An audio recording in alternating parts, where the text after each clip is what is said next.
Yes, I support Measure H. Currently, the City of Eureka's sales tax is 8.5%. Unfortunately, this December 31st, they're losing a 0.5% as it sunsets, bringing it down to 8%. If Measure H passes, then we're going to go up to 9.25%. Basically, I've been told by the interim city manager and the finance director, if it does not pass, they're looking at Armageddon, 20% cuts across the city budget, police, fire, roads, sewers, parks. It's going to get ugly.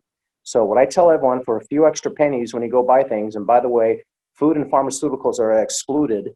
So the few extra pennies we're going to be spending are going to keep our roads filled, our police and fire fully staffed, and make sure our parks get the lawns mowed, and whatever we need maintenance out there is going to get done. So yes, I support it.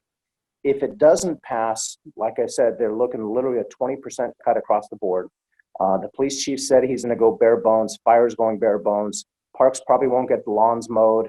Forget your pothole getting filled. So if you don't want to pay the extra tax, you can't complain when the city can't provide the services. So yes, please vote yes on Measure H. Thank you.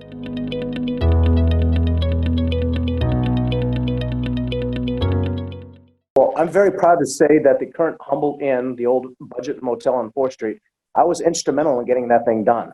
After the city went and basically condemned the hotel, evicted all the residents, some friends of mine who are local businessmen in town purchased it. They thought they're going to get a quote of X from a local contractor, but when the contractor's bid came in writing, it was more than double that price. So they just dropped the project, and it sat fallow for a year and a half, creating graffiti, weeds, drug vagrants moving in and out. The city boarded everything up and was getting angry at the investors. Investors getting angry at the city.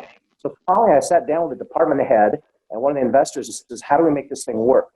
And the city really wanted him to have a general contractor. So I said, "Hey, I'm in Rotary Club." So I reached out to a friend of mine in Rotary. He gave him a bid that was acceptable, and now the Humble Inn has been converted. What formerly was an eyesore in our town is now 44 units, and the St. Joe's Healthcare recently came in as leased it out for homeless housing. Now, regardless of how you feel about homeless, I'd rather have them in a place where they could sleep in a bed at night and have a bathroom to use versus use our city for their bed and the city for the bathroom. So yes, I support homeless alternative housing, anything that can help there. Danco's got 80 units coming online for homeless families in Samoa, which should be online any week now. Regarding harm reduction, yes, I support harm reduction. I've spoken to the new executive director of Hatcher, and she assures me they're bringing in more security there around the building site. They also have a one-for-one needle exchange. Not everyone knows that. So to get a needle, you have to bring in one of your used needles.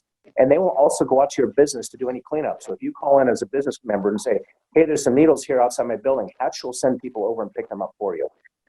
Although you may not like harm reduction, it saves lives and saves money.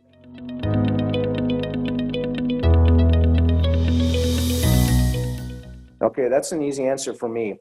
Right now, the largest owner of vacant lots in the city of Eureka is the city of Eureka.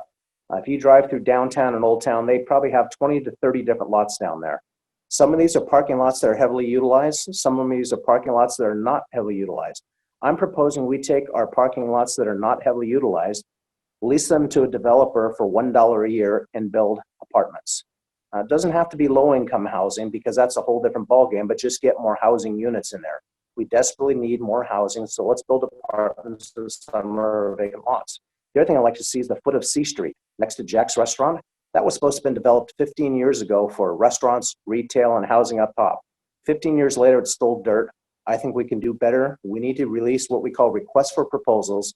Let's bring in ideas, run them by design review committee, and then get them from the city council, and let's start building some more housing in this town.